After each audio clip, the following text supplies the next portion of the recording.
Good morning. We're at the Peterson Museum in Los Angeles. It's the 19th of November. It's a beautiful day, and our guest today is Phil Hill, uh, one of a world's champion driver. And Phil's with us this morning to talk about whatever. And Phil, I guess mainly, we're car folks, and you and I have known each other for a long, long time. What turned you on to cars? What was the first thing that got you turned on to it?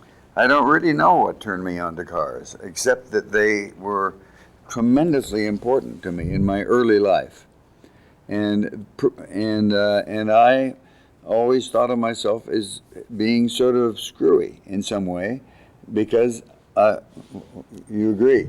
No. Well, I guess we're all screwy then. No, but from a really early age, I had this connection with automobiles that I'm not sure was too healthy, to tell you the truth. I found a letter recently, within the last year, from my grandmother to my mother's next older sister. And she said, "The babies are now talking. Sonny," that was me, even is speaking in sentences. He says over and over again, "Auntie's car in garage." And I still live in the same house, and Auntie's car is still in the garage. And that was 73 years ago. Maybe she was putting some kind of a hex on you or something. I don't know. Well, that's how you started. So I was that way for many years, where I just was. It was as if I was trying to divorce myself from the presence of the people around me, family and that sort of thing, and be only interested in the cars, and that is really sort of screwy.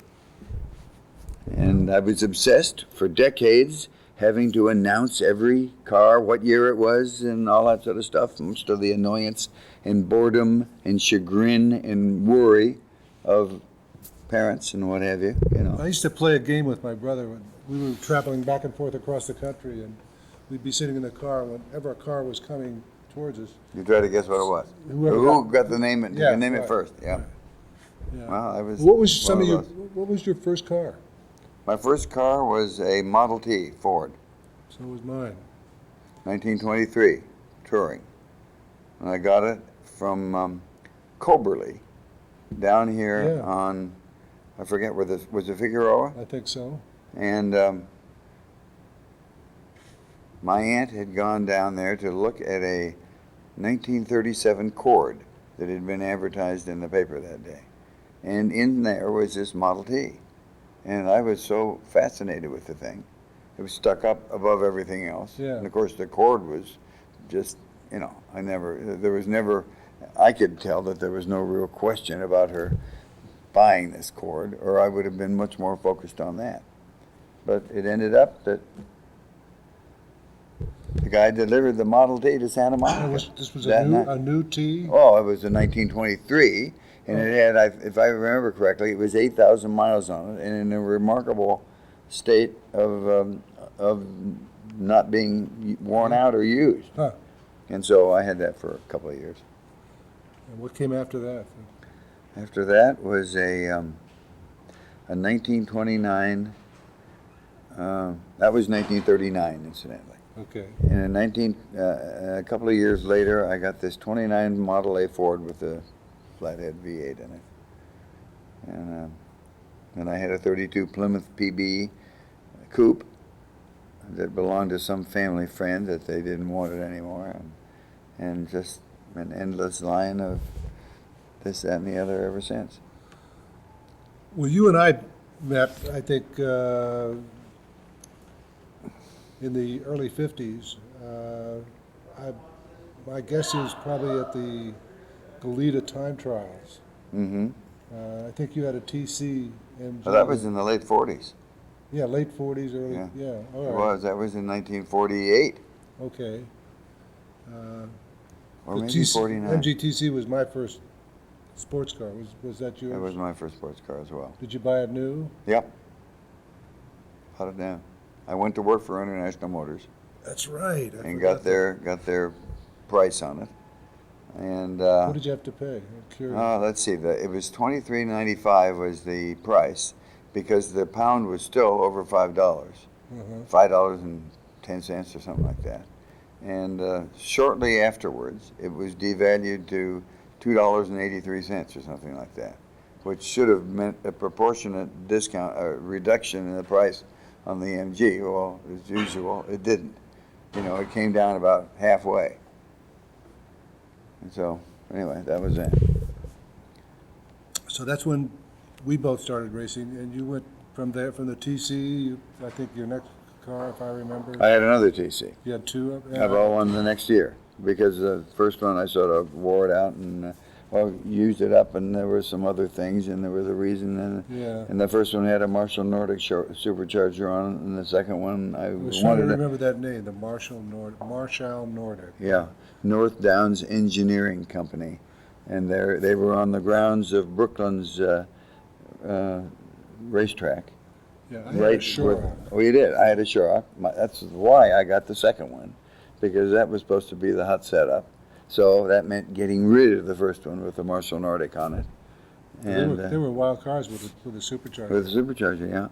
Took some fiddling, because there was a lot of, especially the Shark had that crazy oiler on it.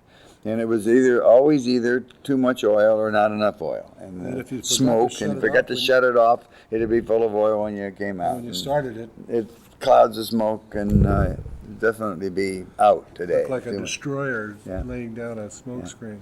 But as you said, they went. Did pretty good, I think. Yeah, and then they made a nice noise. Made a nice noise, a little whirring, you know, not quite as, it didn't quite come up to the description of the Mercedes with all their wailings and all that, but you know, it was better than nothing, right? Right. Then you had I remember a black XK120 That's right. that you had drilled enough holes in it to make another car. I think. Well, I mean, yeah, it was lightened quite a bit. It was sort of limp too. You shut the hood and the whole thing would go like that. And you know how some of these trucks that you see, these pickups and things on TV, they look like the real thing, except when they have a little accident or get near another car. Yeah. All of a sudden the fender will sort of go off and wave around in the air. That's the way that SK was. Yeah, but it went pretty good. Yeah. I don't know, you probably bored the hell out I of it. did. I bored it out to 3.8, and through some miracle, it didn't overheat to anything like the degree that it did stock. That was And, yeah. And I raised the compression ratio, Winfield ground the camshafts, and little odds and ends, you know. And so anyway, and then there was the Pebble Beach that year, and the first one in November 5th. I remember that date because that's the date that my daughter was born. Oh. Not that same day, but I mean decades later, on November 5th, she was born. So, but anyway. Yeah, Pebble Beach, of course, was, and I think still is, in my memory anyhow, probably some of the best racing in terms of the venue and. Yeah, it was pretty great. Yeah, a lot of crazy things. The early club, California Sports Car Club stuff, and who was it that crashed the MG that year? Not too badly, but Stan Mullen. Remember? Yes, yeah. Ran up on a hay bale or something and wrecked his hand or something, if I remember correctly. Well, he wrecked, and then Kimberly, Jim. Oh, that was the next year. That was in '51. Okay. Well, then going back to the first year, was that there was an Allard? Michael Graham. No. He was there that year. The German Count. Basil Panzer. Basil Panzer. Yeah. Climbed a tree with an Allard. Yeah, I remember that. Could Yeah. be done. Yeah, that's right. Yeah. Had a diesel Allard. Oh, that was Jimmy in it. That was later.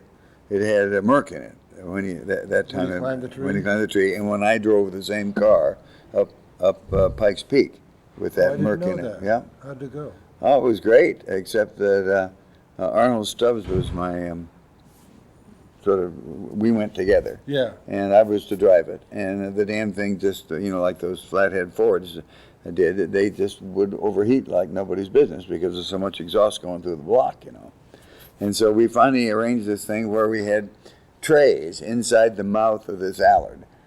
And guess what we put in the trays? Ice. And the only thing was that it froze the water in the radiator before the thermostats opened up. And so that was the problem. Yeah, cooling those flatheads was always I know when I drove that Baldwin, finally by totally eliminating the water pump. Yeah. That just using convection. Thermal siphon. Yeah. Finally, but Yeah. if there's any kind of motion in there for some reason, the pump cavitated. And Yeah. Just, Yeah. It did it all wrong or something. well, I remember that Jaguar well, and then you had an Alfa that made just incredible noise. That was the second year. That was in 51. That was like a 3-liter 3-liter, yeah. with a 2900B it was called. And it had 2 blowers. 2. Yeah, but it wasn't anything double about it except that one blower blew 4 cylinders and the other blew the other 4 cylinders. Okay. But it wasn't 2-stage or anything like that. But it was a wonderful car. I got that from the Tommy Lee estate. Remember Tommy Lee when Very he jumped much so. out of the window and here on Wilshire, here on Wilshire Boulevard somewhere. It was on Highland. No, I mean where he jumped out of the window. Oh yes, Yeah. Or He- was pushed. Yeah, well, Nobody ever. It was never really. no, but I think it was pretty clear that he was a very unhappy guy, and I think he had a doctor appointment or something that one day, and so afterwards, instead of going down, he went up and jumped off the top or something like that. That was the way I heard it. Okay. So in late 49 or early 50.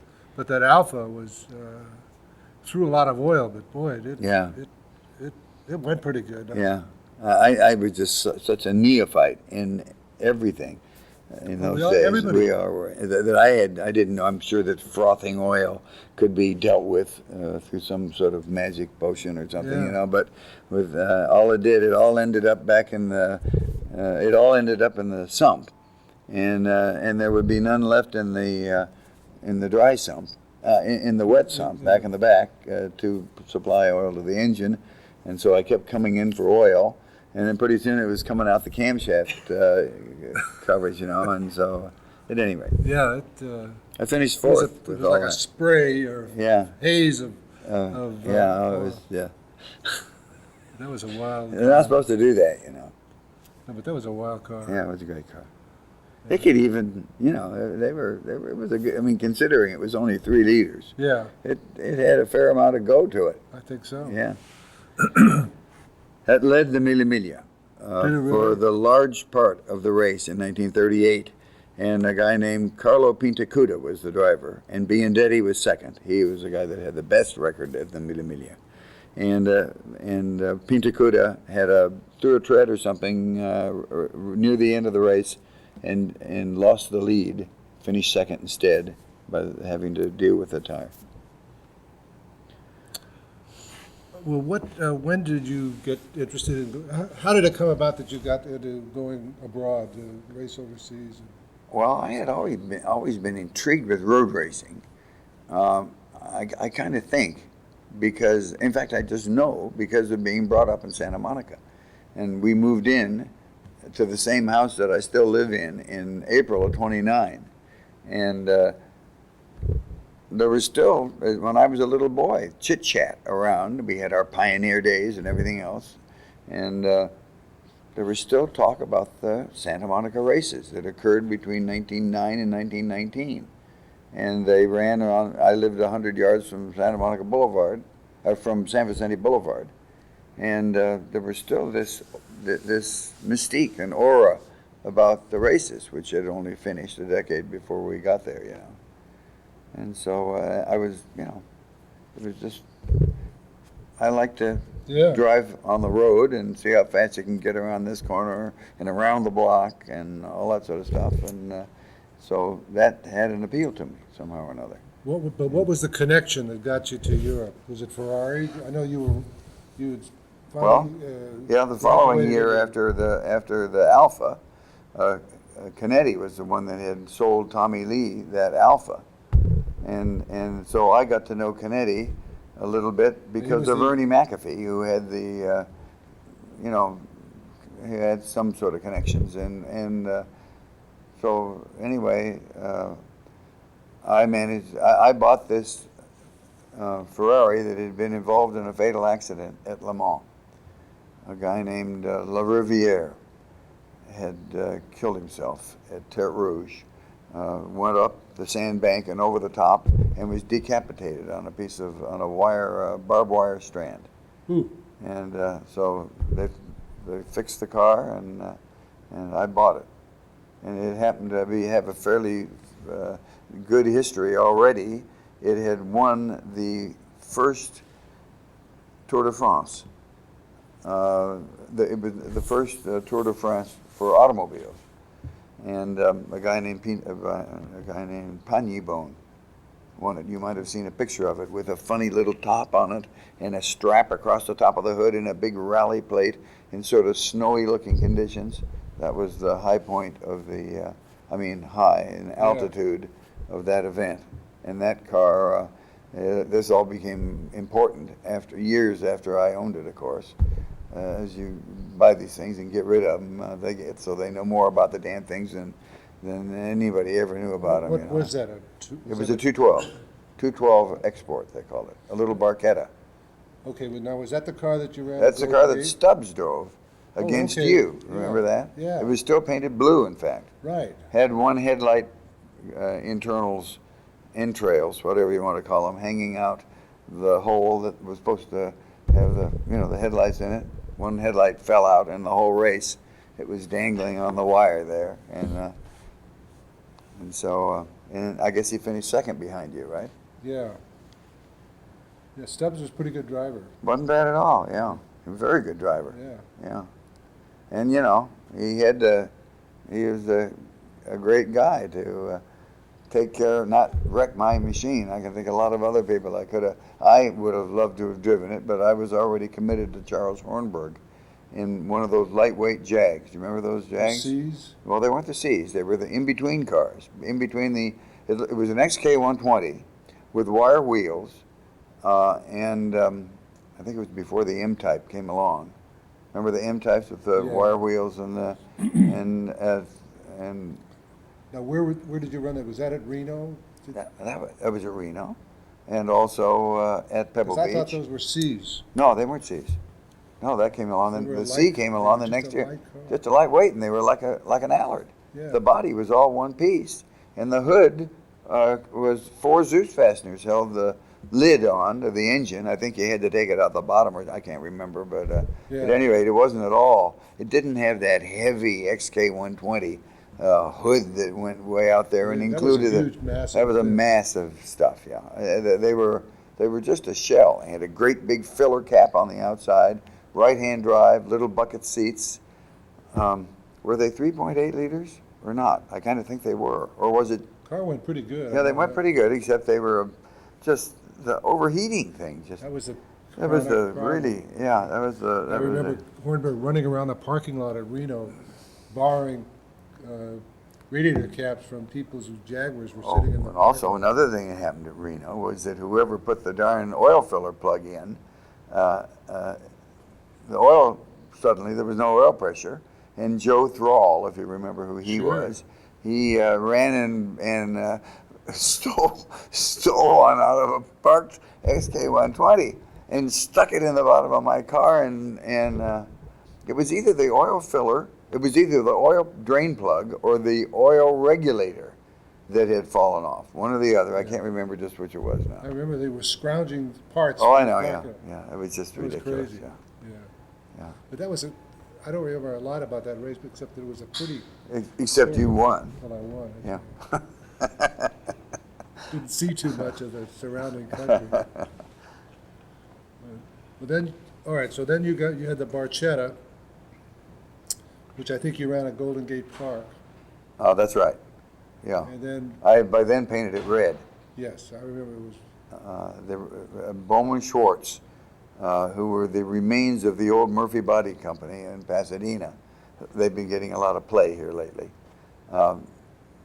People traded Bowman Schwartz as if they were just sort of the leftovers. And in fact, they did some pretty darn nice stuff themselves. And by the 50s, they were just sort of a fancy repair place. And that's what he did. He painted my blue Ferrari red. So That was a really neat car. yeah, At Barchetta. it belongs to Sherman Wolf today in the East, and I've driven it out here at the Monterey Historics 5 or 6 years ago, and it's just wonderful. Better than it was when I had it, because he's learned how to keep the Hudai shock absorbers with you.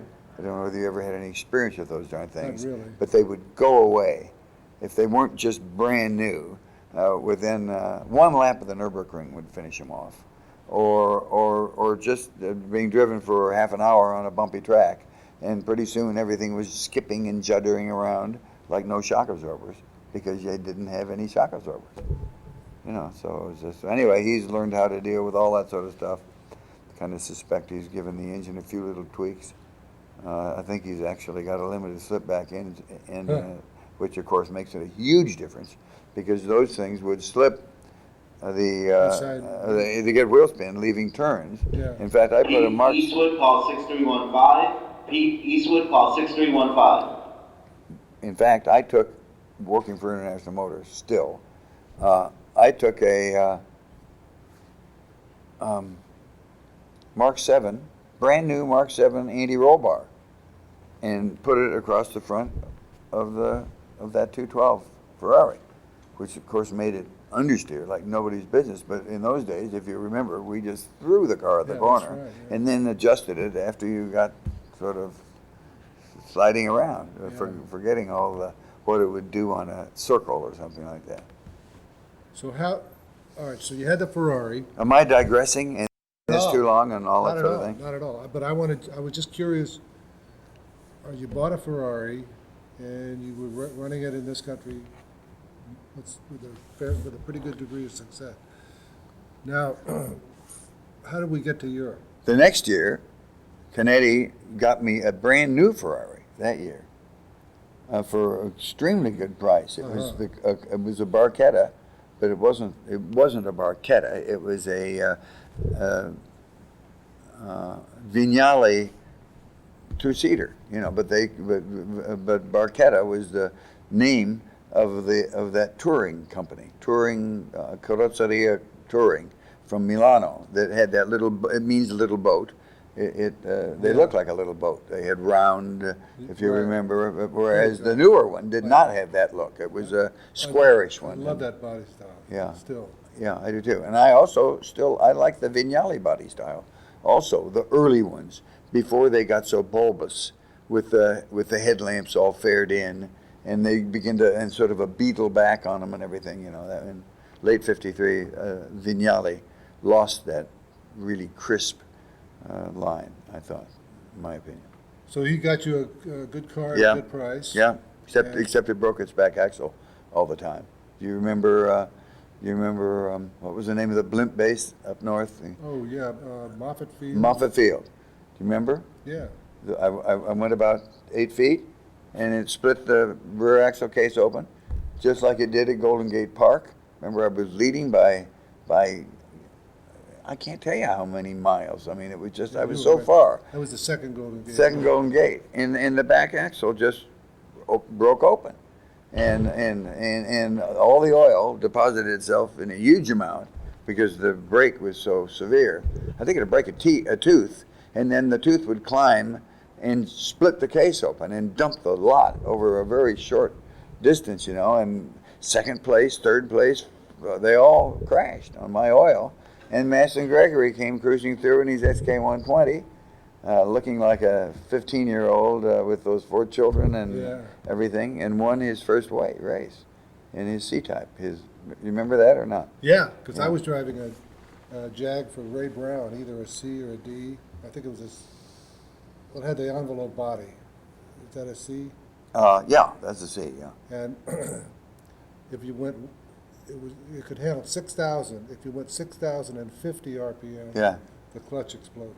Yeah, oh yeah. And, I had that happen to my And SK-120. it did, and mine did, just as I was heading for remember the pen full of buffaloes they had? Oh, yeah, oh, yeah. They European went term. sterile, incidentally, and that's why we didn't go back the third year, The or the buffaloes fourth went year. sterile? The buffalo, that was the argument of that was the argument of the do-gooders that kept us out from having the race the next year, was that the buffalo had all gone sterile or something. That's the way I How do you remembered it. determine if a buffalo is sterile? No offspring, you know.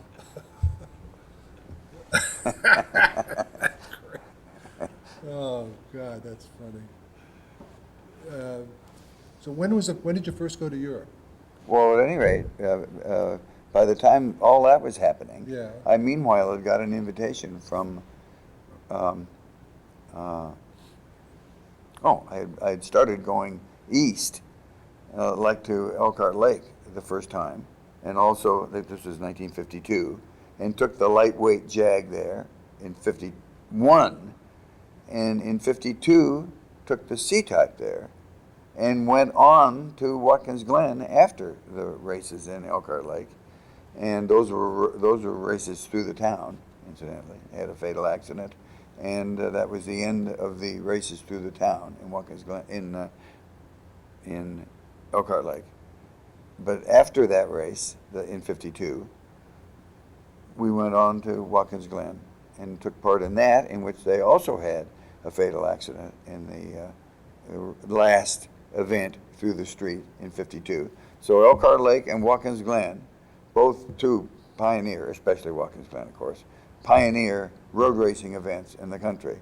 And they had both had fatal accidents that same year in '52, and both finished the road racing in that sense. They were Yeah. artificial road circuits after that. So, you keep asking me this question. When did I go to? No, I just.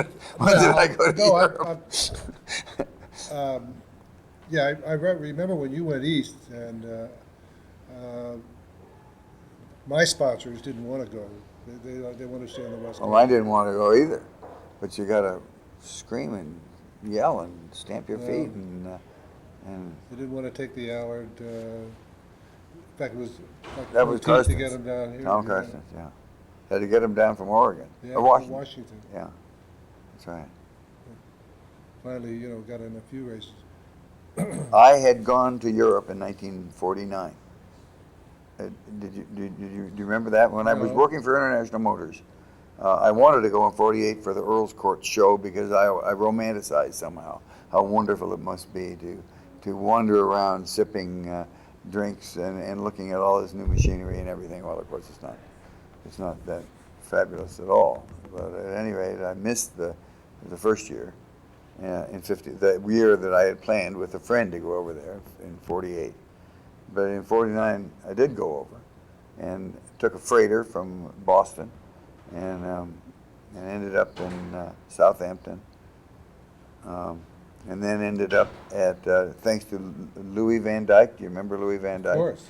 Okay, well, Louis Van Dyke told me to go see this person and that person and to meet Lofty England of Jaguar, and so I ended up there, and that was just so tremendously, it just turned me on so much to change cultures and languages and everything else and go to this bombed out place and where everything was turned on to cars and new models and exports and all that sort of stuff, and I stayed 6 months and went to all these various schools. You weren't married then. No.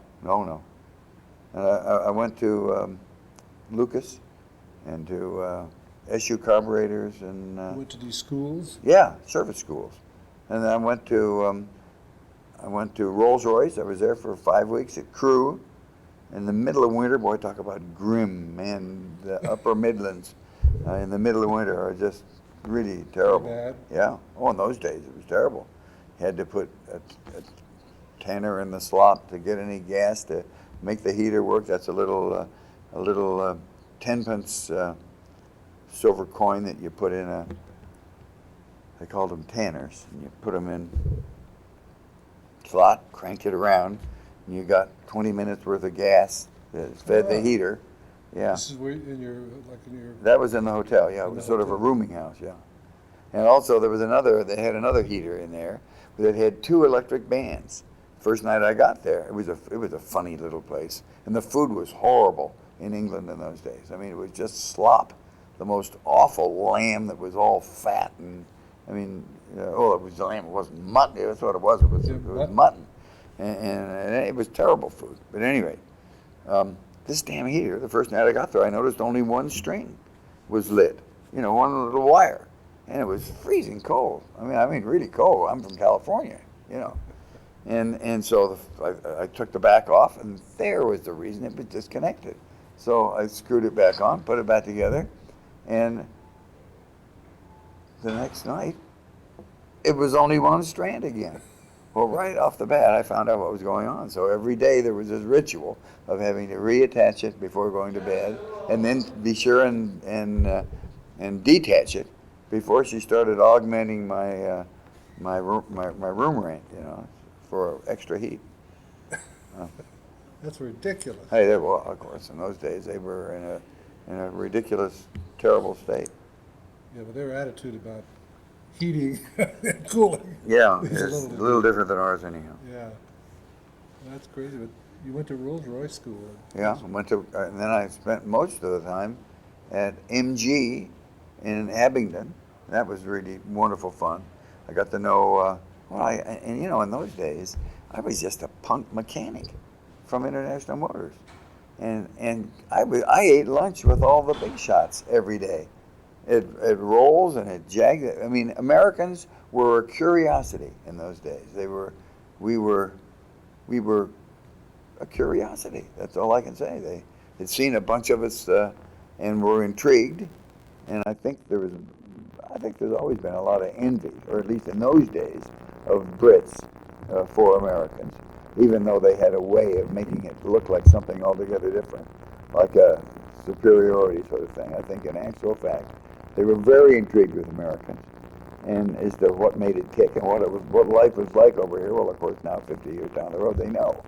And so it's not quite the same thing. But anyway, those connections and everything all little by little led to Alan Iverson asking me if I would drive his Ferrari in 1952, which was the coupe, a little black and silver coupe. I think it was black. How did you meet Alan?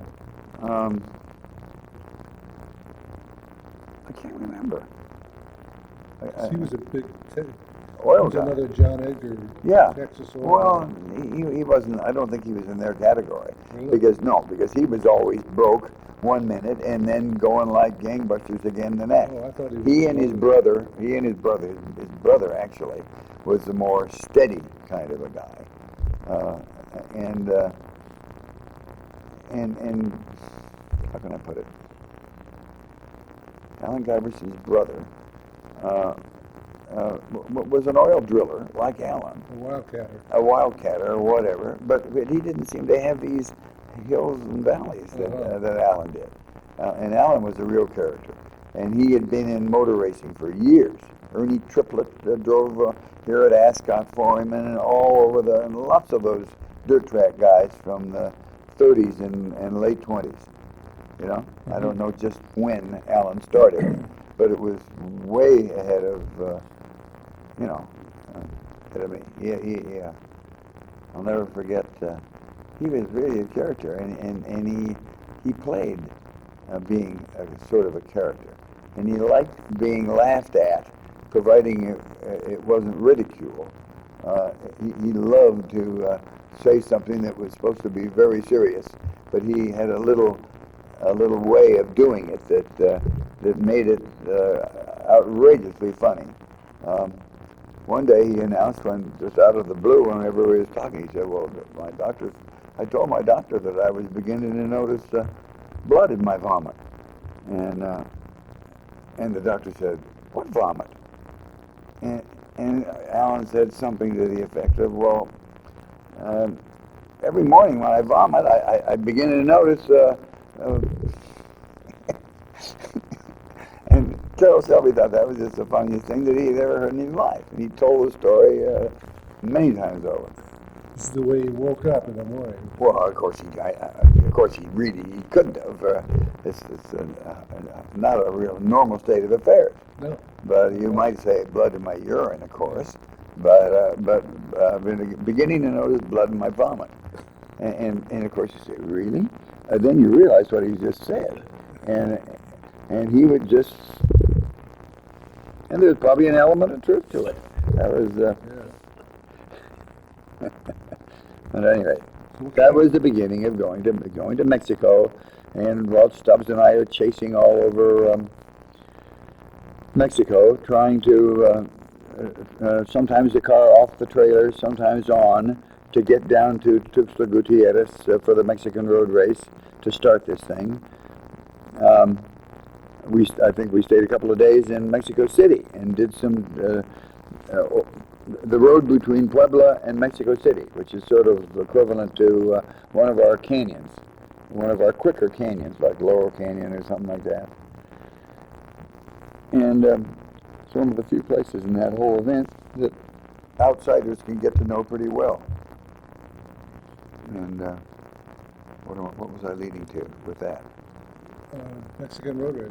Oh, the Mexican road race, but I've forgotten where I was were headed. practicing. Yeah, we were doing practicing something to the car. Oh, yeah, but that was where the car came from. One of these days we were chasing this idiot Pontiac station wagon that was all arms and elbows and so far sideways that you wouldn't believe that it wasn't going to be pointing at you, coming around, and you get around the corner and it's still going your way, and it was the Scarry and Villa Racing, and they had been loaned this thing to practice with, So anyway, that's pretty funny. Yeah. So anyway, we got to meet them, and so all that was leading up to later going to Europe and getting a drive over there and all that sort of thing. Because you did pretty good in the Mexican road race. I did pretty good in the Mexican road race. Stubbs and I finished 6th that year, and we finished. I think we would have done pretty well the following year too in driving one of the team cars, what are called Ferrari Mexicos. They were very mean-looking coupes with very low bodies and the fenders up higher than the hood and everything. Do you remember those? There were 2 or 3 or 4 of them, and but they were not all that stable. Really, they were very tippy and bad in roll and all that. And so Scarry rolled his. We ended up. Iverson had bought the one that Villaraci drove the following year. The one that Villaraci drove in '52, I ended up driving with Richie Ginther in '53, and we went off a bluff and didn't finish. But the other year, the last year, we finished 2nd. In the car that Bruce McCaw has today. Oh, that white one with white one? that has a Continental kit on the back. With the Headrest, yeah. Luigi Lazowski did all that. The Barrow had. Yeah, Barrow had it. Yeah.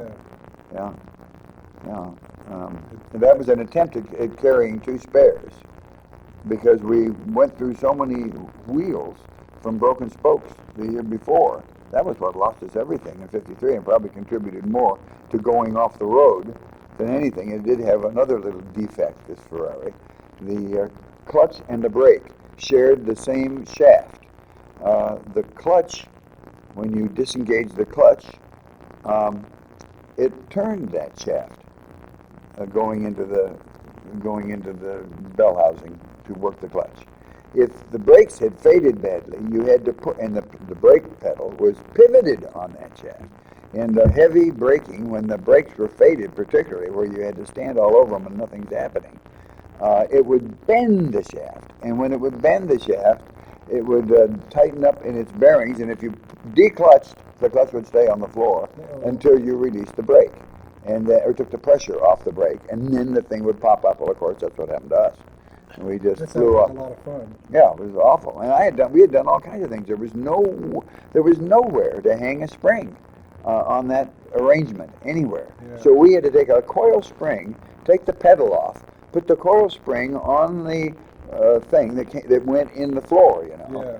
And that just wasn't enough. You gave up a good bit of your travel because the coil became coil bound at a certain point, but those clutches didn't need a lot of disengaging. You know.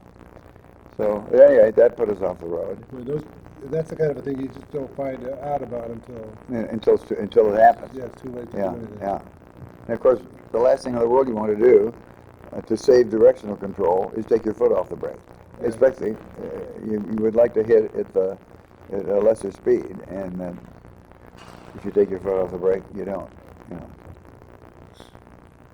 So anyway, and then Bill Spear asked me to come and drive with him in the 12-hour race at Reims. And then Spear had was involved in a fatal accident as we were driving the cars over the Alps on our way to Reims. No, he wasn't killed. One of Briggs Cunningham's French mechanics was killed. I was driving the race car, the very car that Bruce McCaw has today. Behind him, we had done what we were supposed to, go over Luigi Canetti's special border crossing and dealt with all the right guys with the right cigarettes and all that arrangement. However, I didn't know how it worked, but anyway, we got through with the car. And we got to a place called Saint-Jean-de-Maurienne, and the bridge was out. So we could not continue. They made us all go back. There was quite a line by the time we got there. We had to go over the Col de Galibier, which is the second highest pass in Europe. And it's dirt up the top. One of the very primitive passes, back to Hannibal's days and stuff, you know. So going down the other side, by then it was June, July, and as you know, up on the top of the Alps, the sun comes up at like 3:30 in the morning. And so it was just absolutely gorgeous day and everything, but I'm following along behind Spear, maybe a couple of hundred yards behind him, and the Ferrari would hardly run. So I had to stay well behind so I could deal with it, kill the engine and coast for miles when I could, because it was so rich that it would just wet all the plugs. And so I had to stay well back to where I could Because of the altitude? Because of the altitude, yeah. And that was really high. It's up, it's 9,000 feet or something like that, which is very high. And so at any rate, Spear just suddenly went off the road. And this Bentley Continental fastback just looked like a toy, tumbling in front of me. Wow. And I couldn't believe my eyes that I was seeing this, you know. And it was he and the mechanic. So, you know, in an instance, I was there, out of the car, running around. Spear had the little lever that Rolls's and Bentley's had, a little square lever about that wide, about that long, that you pushed on occasion for chassis lubrication, went right through his calf. And I couldn't get it detached. I mean, it was like, you talk about fish hooks and stuff. I mean, it was horrible. And I had even looked at Maurice Muix on the other side, and the whole A-pillar had come down on his head. And this part of I don't know what you call it, across the top of the window, you know, that also had come down. He had blood coming out of his ears and nose and everything, and he was just moaning away in French, and I just spoke schoolboy French, and you know, I couldn't handle it. I ran around his Spear, and I think I made him understand that I would be back shortly with help, because Maurice was pinned in there. Just the two cars. There was nobody else on the. Nobody else. Oh. And so at any rate, I went back up the road. I had to just talk to myself the whole way back to not fly off the road myself, because I was so frantic about what to do. And there had been this little town called Le Grave that was about 5 miles back, up further toward the top. I flew back to there, almost losing it so many times I can't tell you. And then went in pounding on the doors at 4:30 in the morning or whatever time it was by the time all that had happened. And finally woke up the guy, and apparently they're used to that sort of thing, and dragged out stretchers and everything, and he put it in his Renault Fregat And so, and then half of these, then I drove the Ferrari back down, and this guy in the Renault with all the other stuff, and a brother-in-law and something else behind. And we get there, and by then some road workers had appeared on the scene. We got to the accident. Between them piling all over the Ferrari, which they put big dents in, and stuff, we got there, and they had enough force between all the people to lift it was a Mulliner tubular chassis, but they managed to get it up and get him out of there and get him into the back of the frigate, which I had to go all the way to Grenoble, an hour away. He died on the way, and I had to sit in the back with him. Every time he would move his right leg, the darn bones would come out his thigh. This is the Frenchman, right? There's the Frenchman, yeah. And so Spear, the police made him stay there. And so at any rate, I ended up having to drive the Ferrari with Luigi Canetti, if you can imagine. I think that was Canetti's. When you had to go into Grenoble, what happened to the Ferrari? It just sat The Ferrari just sat up there. And then after they dealt with Maurice, I had to go back up there. And then his wife came from Paris with all the relatives and all that sort of stuff. And there was this great concern, had he been given final rights? Well, no. And did anybody pray for him? I had to convince him that I prayed for him. Yeah. And it was just a horrible experience. And I was a sensitive type, and I didn't take all that too much. Yeah. And Spear came out In of Spear, it? they made him stay there while they did an investigation, and then Canetti and I drove this nighttime race before the French Grand Prix, and the Cunningham was there. The cars had they just run at Le Mans? Yeah, they had just run at Le Mans, and I had been also at Le Mans, but I didn't. Oh, yeah, that was the year. That was the year of my first drive at Le Mans. With Freddie Wacker in an Oscar. We led the class and all the Porsches and everything until early in the morning, and then it broke its back axle, and I was accused of breaking the back axle because I must have been using first gear. Well, how do you know? I never used first gear. You told me not to use first gear because it put too much of a strain on things. Well, you must have been using first gear. You were going too fast anyhow, and all this sort of stuff, which I might have been. But I thought that I was being extremely careful. But I did not have, maybe, this is conjecture, maybe I really did not. All the other Oscars went out with back axle failure too. So while I was somewhat my fault. Blame the American. Yeah, okay, whatever. Yeah. But Couldn't anyway. have been a Frenchman that did it. No. So anyway. So then well, that was your first drive at Le Mans? That's right. That was my first drive at Le Mans. How was the weather? The weather was great. Yeah, and then we went through those little fog patches at night that weren't all that bad. You know, they were, you came around them every 5 minutes in the Oscar, and maybe even a little less, I can't remember now. But, and they moved around a little bit, but generally speaking, you knew that they were only about that high off the ground, and because you could look up and there was all the stars and stuff, but there was this fog down on the ground, which was sort of off-putting, but you got used to that. Yeah, you've driven under those conditions, or the. I never drove there. No. Oh, you didn't. No. Oh, yeah. So that was that. Well, then Reims was a night race, you said? Reims was a night race, and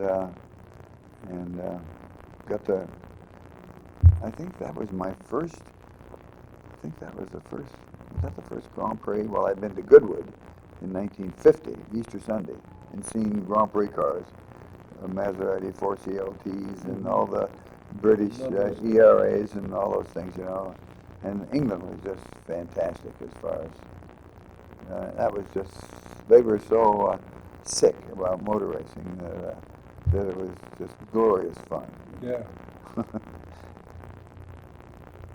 Still are, I guess. Yeah, nothing. I don't think it's changed. No. So I don't know what to say. Well, I'm just curious then, somewhere along the line, you got a factory ride with. That's right. Yeah.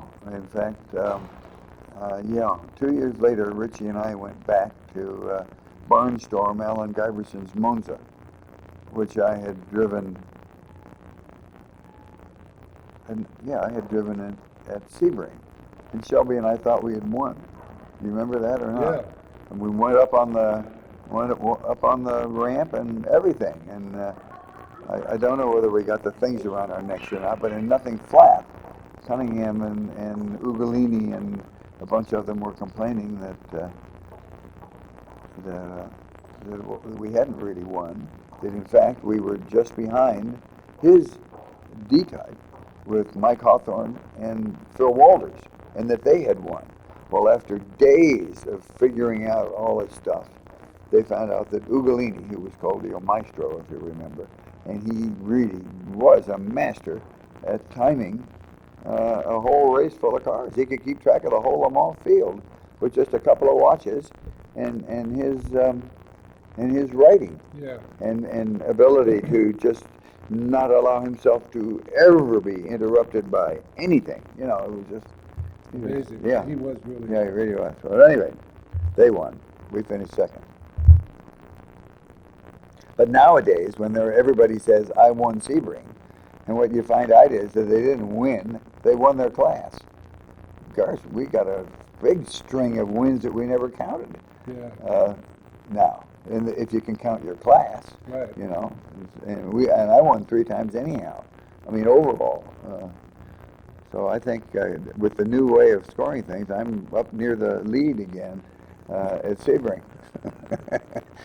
Because you know all these guys say I won. My son says I won Sebring, and he was in a BMW one class M3 or whatever it was called. Yeah.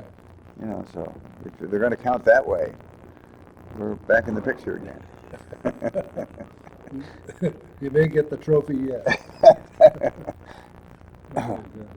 Well, didn't you get a factory Ferrari ride somewhere along the Oh line? yeah, you already brought that up too. I just forgot it. That very year that Richie and I went over, we took a freighter from Houston we were supposed to go to, where the hell were we supposed to go?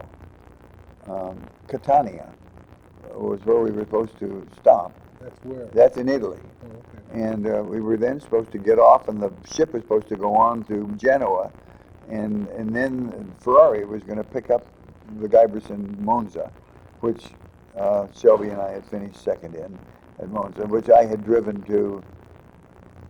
Oh, wait a minute! I had towed that thing all the way to Pebble Beach and won the Pebble Beach race in the same car that year, which happened to be the same car that Shelby won with still a year later. Yeah, that was a good car. That was a good car, yeah.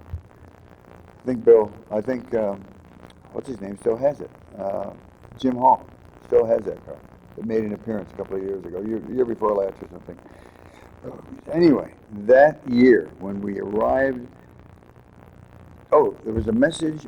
That was the year that Ascari went into the drink at Monaco. At Monaco? And we hadn't got there yet. We were on the high seas on this freighter with the car in the hold, Richie and I.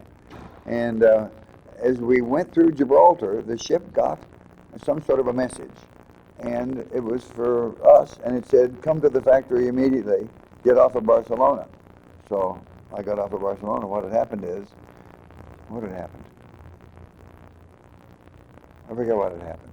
But for some reason, they wanted me to drive with Maglioli in a factory car. Was it have anything to do with Ascari going in? Didn't have anything to do with Ascari. Ascari, of course, died the following week. On his way back, he had gone to Lancia, if you remember, and Yano built those new Lancia Grand Prix cars with the outrigger tanks and all that, you know, marvelous V8 things, you know. Really? Yeah, really terrific car. But at any rate, on his way back to wherever he lived, while we were on the boat, he had stopped at Monza to look at practicing, and I think Castellati had been going around, and they said, you want to take a ride around with it? And he said, sure. So he gets in. He never completed a lap. He was killed at what has now become a scary curve. And they never could figure it out. There was, of course, nobody around. You know how those practice Sure. sessions were. Maybe an ambulance or a car that was used as an ambulance or something. They went over there. No skid marks, no nothing. So then there were those that said, oh, he actually went in the drink at Monaco and got brain damage, and even a week later he just went to sleep at the wheel, or they had all these. Because to me that was not a slow enough turn to lose a car on. That thing, it was flat out for Yeah. almost everybody. And here he just went off the road, And they said, oh, he was dodging a worker. I don't think. Who knows? Yeah. It's one of those things. The car sat around there forever, around the factory, hidden under a tarp, all bashed up and everything. As did Portago's car, too. Yeah, I remember when Portago, Yeah, well, he got killed on the. in the Mille Miglia, in the Mille Miglia. yeah. And ended the Mille That was the Miglia. end of the. That was the end of the Mille Miglia. So anyway, where are we? I've forgotten. Did I Well, answer the well- last question? Well, we're getting a Ferrari ride. So that somebody. Oh yeah. wants you to- Oh yeah. That was the first time I had a real talk with Ferrari. He asked us to come to the factory. Okay, well, we're gonna come back to that in just a second. The film broke. No.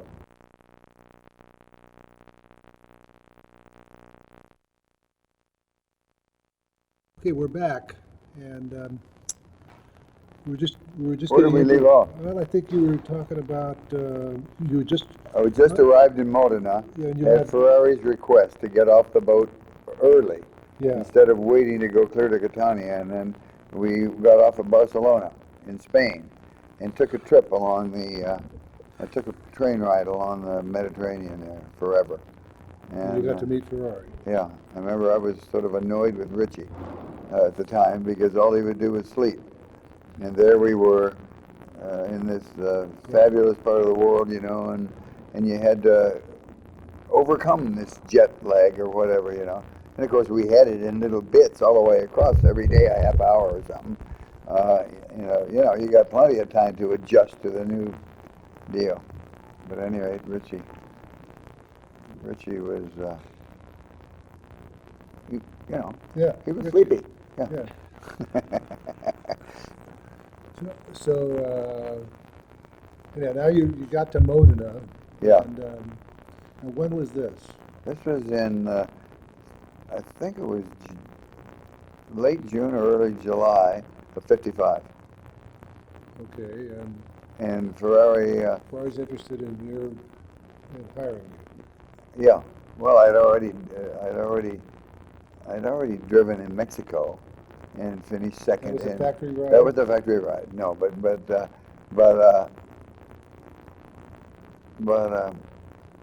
I got to know a lot of them, and I had already met Ferrari with Briggs Cunningham and Sherwood Johnson and Bill Spear 2 years earlier when we came through to pick up that car. Incidentally, the interesting thing about that car was meant to be Sterling Edwards' car, and Bill Spear's car wasn't ready, and Briggs Cunningham was with us, and those guys, Spear particularly, was very annoyed because the car wasn't ready, and that was always the way it was with Ferrari. The car was never ready, and so they dragged out Sterling Edwards' car, which was ready, and gave it to him. They were mates, The cars were, for all intents and purposes, the same. Yeah. And that's the one that I drove behind and witnessed the accident the following morning. Anyway, I'm digressing there. But at any rate, that was, in fact, Sterling Edwards' car, the one that McCaw has now. It originally was meant to be for Sterling Edwards. He got the one that was meant for Spear. And so, anyway, I got to Ferrari, and Ferrari this time, instead of just sort of BSing and with these big-time Americans and everything and going around to all these luncheons and dinners, and Ferrari doing this job of making everybody wait to be interviewed by him and everything like it had been before. And of course, I was just a hanger-oner then with those guys, And we went down to the Maserati brothers in Bologna and that was really interesting too. And did a lot of traveling on the road in Spears Bentley, all over the place. Let's see, gosh, where would I have driven? I put an awful lot of miles. You know, I think I had sort of top mileage on a fastback Bentley in that year, because going everywhere, clear everywhere across Europe, up and down Florida, everything. When I drove for him at Sebring, and that was a disaster because the car broke for some reason. Anyhow, interview with Ferrari, complaining about how tough life was. And then he finally said, how would you like to drive against your great antagonist from the Mexican road race? And I said, you mean Mattioli? And he said, yes. I think you would make a very good couple. And so I said, oh, that'd be wonderful, commendatory. And so he then took me out, and we had a chat, and I forget what all the details were, but at any rate, he showed me the engine on the dynamometer and asked me what I thought. That's all. Do you remember that book called The Ferrari, The Man and the Machines? Yes. Grayson, and about 10 different people wrote things for it. I wrote a piece for it. And that was long after the fact, but not that long. Now it's been, 35 years or something since that thing was written. But it spells that whole period out very clearly in a way that I can't remember that well today to tell you. But at any rate, that was really interesting to me to be taken there to the dynamometer room, seeing this inline six. And I remember saying, God, I've been looking at Jag twin cam sixes for years, you know, and here he's saying, what do you think? And I went, very nice. Why does it only have half as many cylinders as the one he just sold me 3 years ago? and all that, you know. And so that was sort of that. Why do you suppose he went to that? It was somebody's idea about not that having the 4.? proper, it was a 4.4. Yeah. Yeah, 4.4, and it's the kind that Ernie McAfee was killed in, Yeah. 56 there. That car's still around. Yeah, too. yeah, it is, yeah. And they were sort of a fun car. They felt sort of trucky. The gearboxes were sort of noisy. I think they had beefed up things in the gearbox and had to do away with the synchromesh cone or two. But they weren't never that hard to shift anyhow. But they did have that race car quality that meant that they had enough torque so that you could adjust the chassis. You know, we thought that was great. Of course, today you don't want to have to adjust anything. You Right. want it to go where it's supposed to go without having to do any trick Tires stuff. that's wide. Tires that wide, yeah. You don't need suspension, No, just a steering wheel. just a steering wheel, yeah. Yeah. But at any rate, so we ran it, and I remember they all kept saying piano, piano, and so I took them for it literally, you know, meaning that they wanted me to go slowly. So, but what they mean is, like Denise McCluggage once wrote, they mean go slowly, but break the lap record, or something like that. You know, they Go slowly fast. Yeah, go slowly fast. But anyway, we were doing fine. We were in third place, and I forget where I qualified. It probably wasn't all that marvelous, but I do remember Castellati coming in, and I remember him telling somebody that translated. Excuse me, what race was this? This was at Le Mans. Okay, Yeah, I jumped ahead, right? that's all right. I just Okay. wanted- Yeah, at Le Mans in practice, you know, they said don't go to Almarati, the guy with the baggy eyes, the friend of Ferrari's, that was sort of the team manager that year. Not in the technical sense, but he went along to see that things were in an orderly way taken care of and everything. It was weird to see these little bundles of springs. They always had a big bag, the way you carry anti-roll bars today, you know, which are little things like that, a little blade or something. They took the whole works, you know. It was really weird. We were running third. We were running third when all those cars failed due to there being a problem with the cylinder seal. And eventually, if you ran them hard enough, long enough, even when they were brand new, they would start to push the water out, and which is what they all did.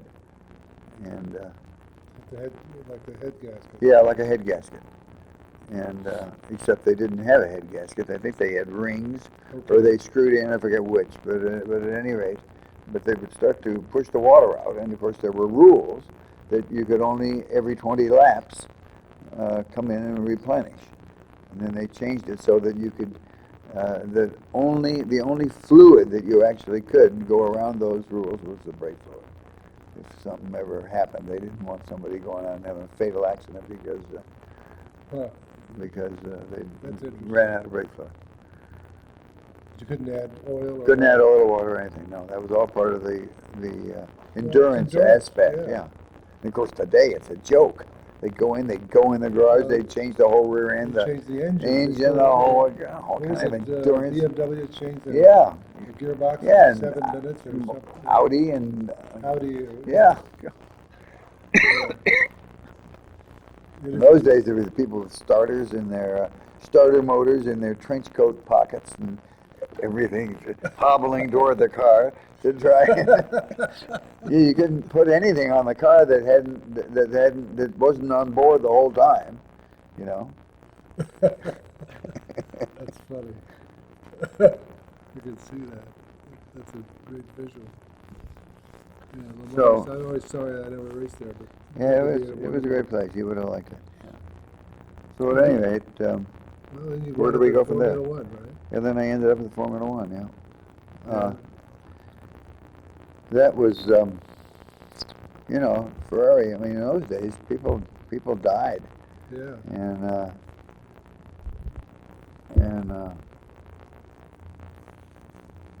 Mike Hawthorne died, and after the championship. Oh, let's see. Why did I? Oh, well, Peter Collins died at first in the media. You know, these rich guys are always coming along then, just like now, with a lot of, and of course they don't talk about it. They didn't talk about it openly, but I mean, trips, and they all came from wealthy families, and you could always wonder why the hell. Well, I was quicker than he was, and I don't crash regularly and all that sort of stuff. Why not me instead of, well, and Ferrari was on enough of a shoestring so that he had to worry about things like that, about who might pay to have a drive and all that sort of stuff. Right. Yeah. And so that was very much a factor then, as it is today, of course. But Formula One. well, so I sort of backed into Formula One. I was supposed to drive with Trips in Buenos Aires in 1961. No, not 61. 58. And Trips, it was going to be a two-part main event. And so Trips crashed the car, and so that was the end of my Formula One introduction. Then I drove a Formula 2 car at the Nürburgring the same year, which was exactly the same car, except it had a 1.5 liter V6 in it instead of a 2.5 liter V6 in it. And I was I think I was as high as 5th overall, up amongst the Formula 1 cars. Of course, at the Nürburgring, it's so much circuit where you don't get to use all the power that the 2.5 liter cars would have, but with the 1.5 you do. But you're not a whole liters behind them. Right. You know what I mean? Because Yeah.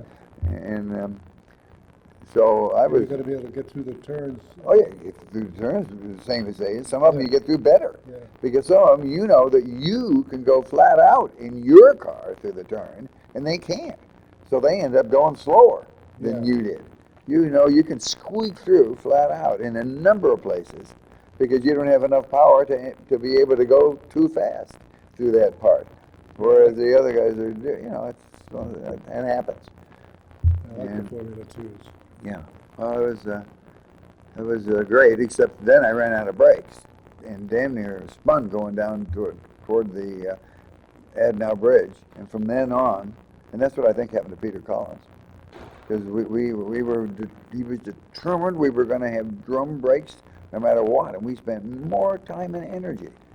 And what we're finding happen, remember those darn FISPA canisters that used to be on the Italian cars' firewalls that had a thing that you pulled up in the middle, a plunger? Well, that was a whole master cylinder, a whole reservoirs full of fluid with an artificial head via a spring-loaded diaphragm on top so that you could pump the brakes quickly. Anytime you got a long tube running down there to the master cylinder, it's going to take extra time. Gravity won't move it as quick as it will if it's already down there. Right. You know what I mean? It has to start it, and it has to go through a smallish pipe and all that, so they get around it by putting a reservoir there with a spring-loaded diaphragm. Well, when that darn thing gets clear to the bottom, when you've consumed a whole reservoir's worth of lining between all 8 brake shoes, Right. pretty soon, no amount of that thing gets down to the bottom. And when it gets to the bottom, it doesn't pump anymore. You've been in the habit of pumping once, and then by the third lap you have to pump twice, and then by the time you're 3/4 of the way through the race, you're having to pump 4 times with your left foot, and then switch feet before you that old game. And so anyway, I finally got to the point where it didn't work, and I damn near had a big accident. So that was the end of it for me. So I ended up well back. I didn't pull in. Just slow down. I just couldn't do it, and I slowed down. Meanwhile, Peter Collins killed himself right there when he and Mike Hawthorne were fighting it out with Tony Brooks in the van wall.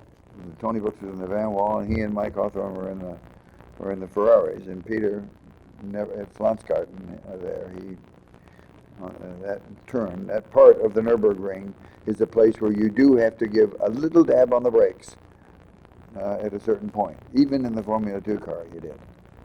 And so A lot of trees. a lot of trees, everything, So he hit a tree, and that was when I quit using my Herbert Johnson helmet, also, which Gurney demonstrated. He said it won't pass the armpit test.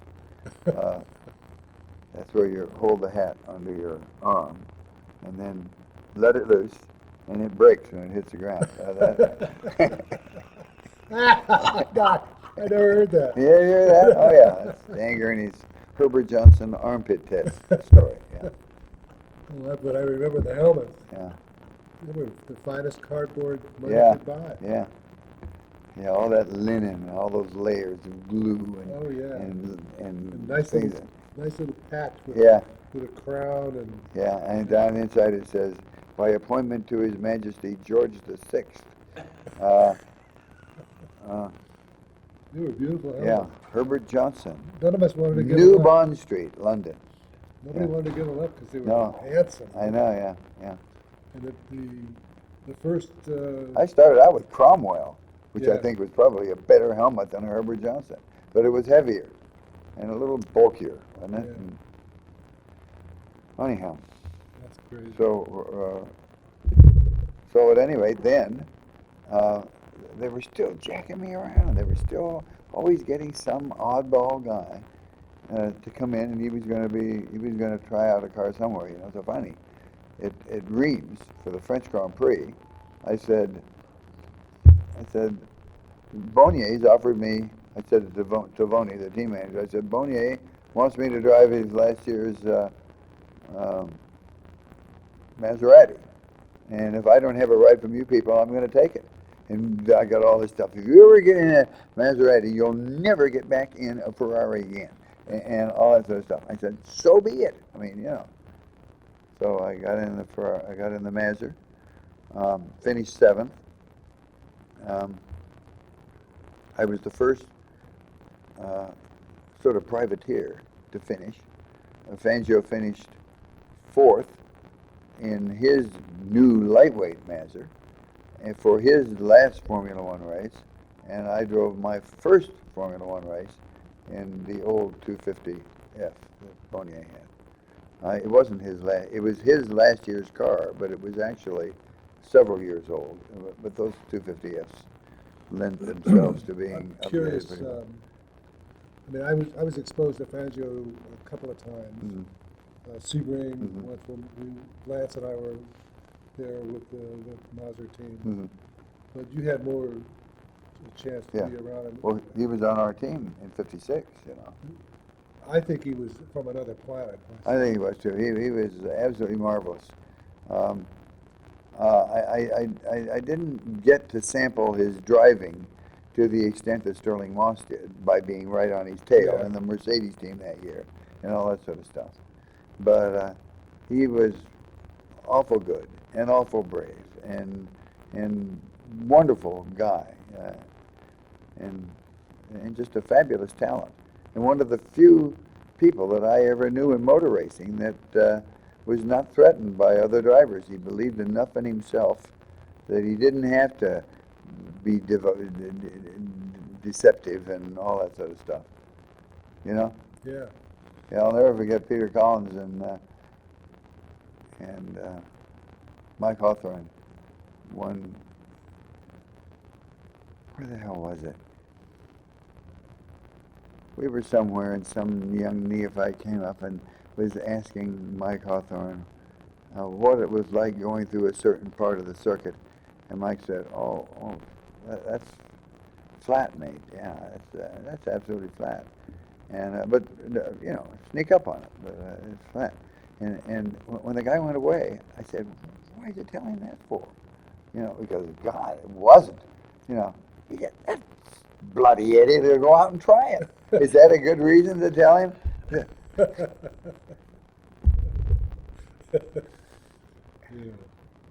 So anyway, it was different. Fangio would never do that.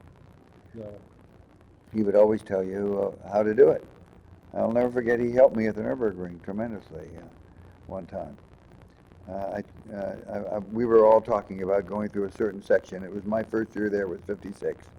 And when he said, where is that part of the track? And I said, it was coming down through Wipperman and around, and then finally down around Brünchen and all through that. And he said, you know what? He said, the next time you go out, try putting it in the next gear up and leave it there all the way through. Forget all the third, fourth, second, third, fourth. Just stick it in fourth and leave it there. And God, I knocked like 5 seconds off my time through that whole section, you know. One of those places where you can do that, you know, where it pays to do that, where you're not using the engine speed and what gear you're in as an index as to how fast you can go and that sort of thing.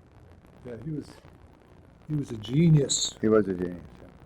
I remember once at Sebring. Well, all the rest of them would know that as well, but they wouldn't tell you. They wouldn't quickly tell you how you could go out and improve your lap time. No. No, that's very true. That's the point I meant to make and sort of forgot to. Yeah. Well, anyway, so there it went. So you won the world's championship. Won a world championship. Yeah. And what year was that? That was in '61. And that was in. That was in a Ferrari. Back in Ferrari, who they said you would never drive again. Oh yeah, well of course that was ridiculous. I drove the very next race. Oh, in fact, the very next race was the Italian Grand Prix at Monza, and I led the first 8 laps, or 5 laps or something like that. Then threw a tread, and had to come in, and then I got back in the lead again later on after having come in and changed and made a, you know, I was driving like mad that day.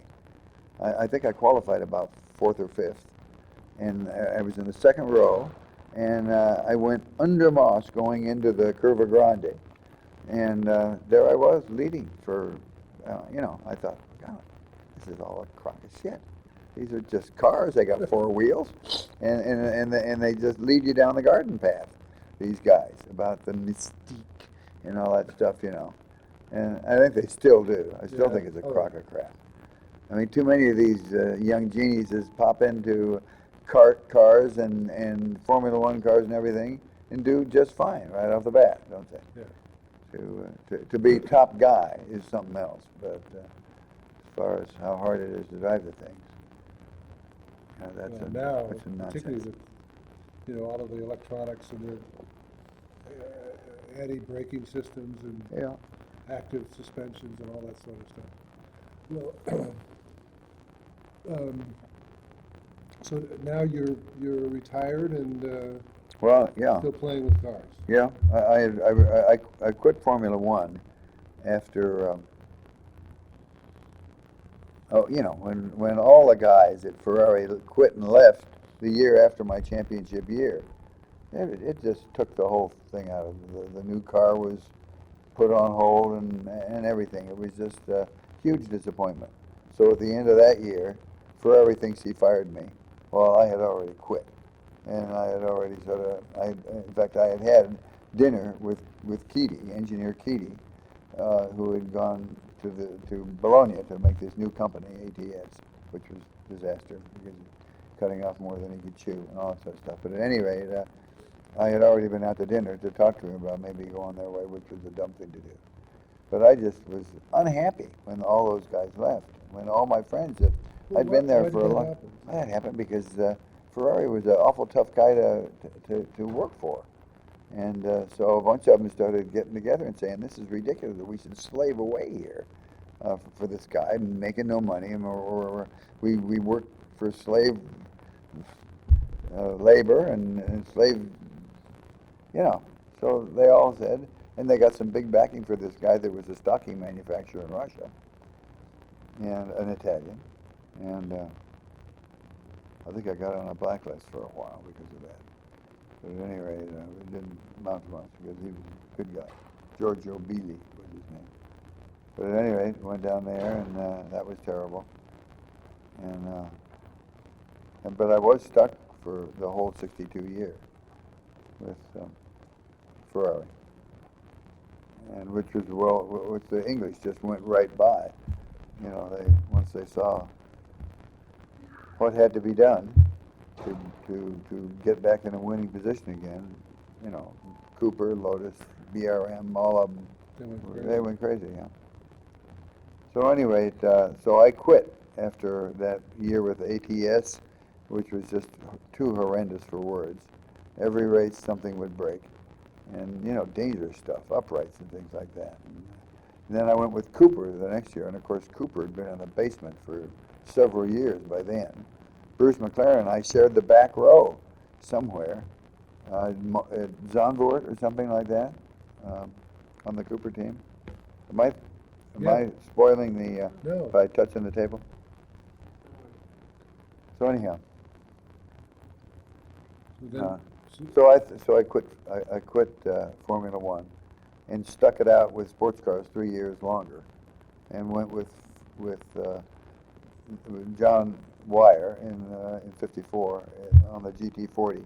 Bruce McLaren and I did a lot of the development work down at Goodwood almost every day, several days a week anyhow, to develop the GT40s. And not that there weren't other development jobs going on also, but we were a big part of it. And we drove together that first year. Of course, all the cars went out with gearbox failure. And then 2 years later, I went to Chaparral with Jim Hall. And that's where I finished off my career. Won the last race. We won at the Nürburgring. First time an automatic transmission had ever been there. And it was a one-car entry with no knockoff wheels, and we had to change tires. And with all those bolts, we had a 4-minute lead right near the end when it started to rain. The Firestone wouldn't give us any rain tires. We had to make our own by taking their tires and cutting a whole center chunk of that about that big, one of those big wiggles that went all the way around. We just cut the whole thing away and ended up with two tires with pretty husky tread on it anyhow, but big wide open place in the middle. And so our 4-minute lead just went away to nothing.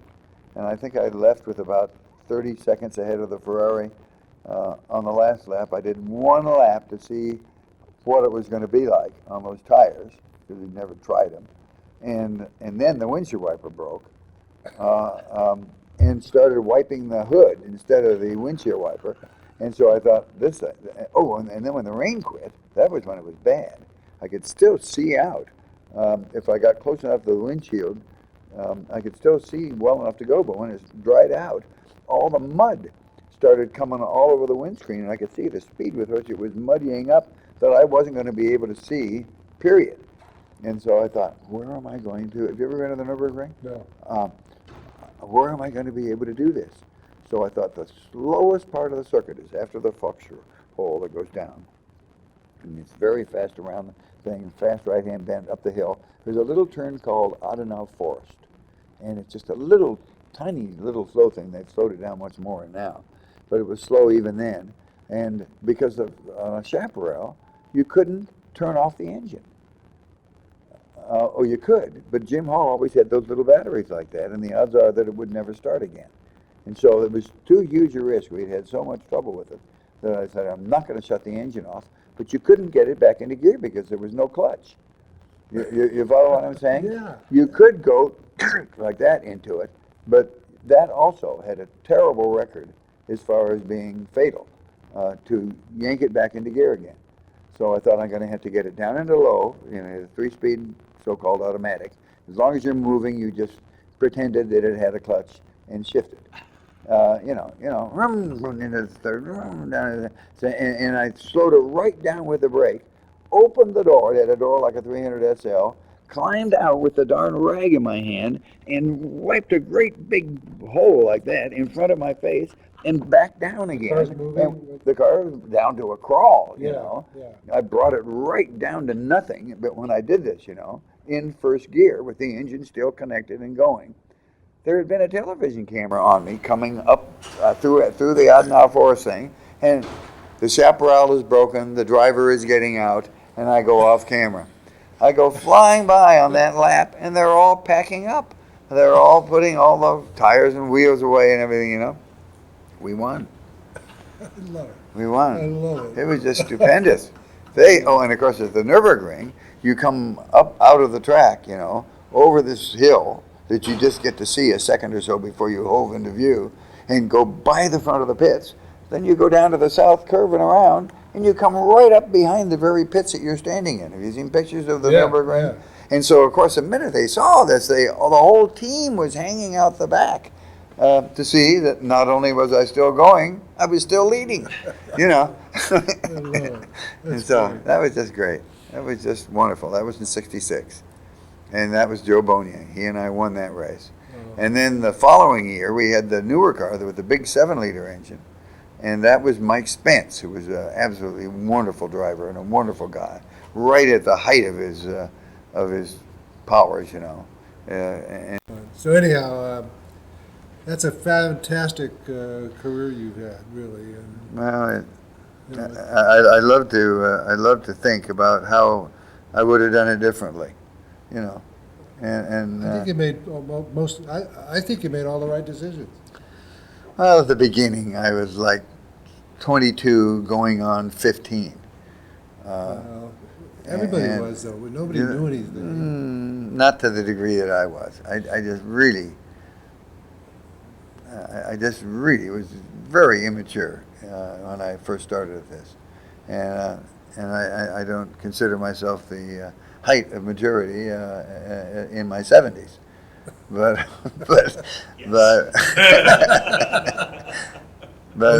You're through puberty, we know. yeah, okay. Oh, but this has been really fun, Phil. I really enjoyed. I have Hearing- one question. Yeah. What kind of car is your aunt's car that's still in the garage? It's a 1918 Packard. It's the car I came home from the hospital in when I was born. I remember. I don't remember. And then also another car that she acquired when we first moved into that house. We had been in there a couple of years when she got this 1931 Pierce. Yeah, but the Pierce I remember. Yeah, the Pierce I restored back in '55. Was it '55? No, it was '53 and '54. I restored it, and it won Best of Show at Pebble Beach. That's right. In '55, that was the same year that I won the race in Alan Giverson's Ferrari, Yeah. the one that Jim Hall Won has the now. Best of show. won Yeah, the- yeah, won the race, and it was raining, and you were in that, Yeah. and then won best of show in the Yeah, concourse. That was great. Hey, well, Phil, thank you very much for coming down here. Not at all. Really appreciate it. Thank you, folks.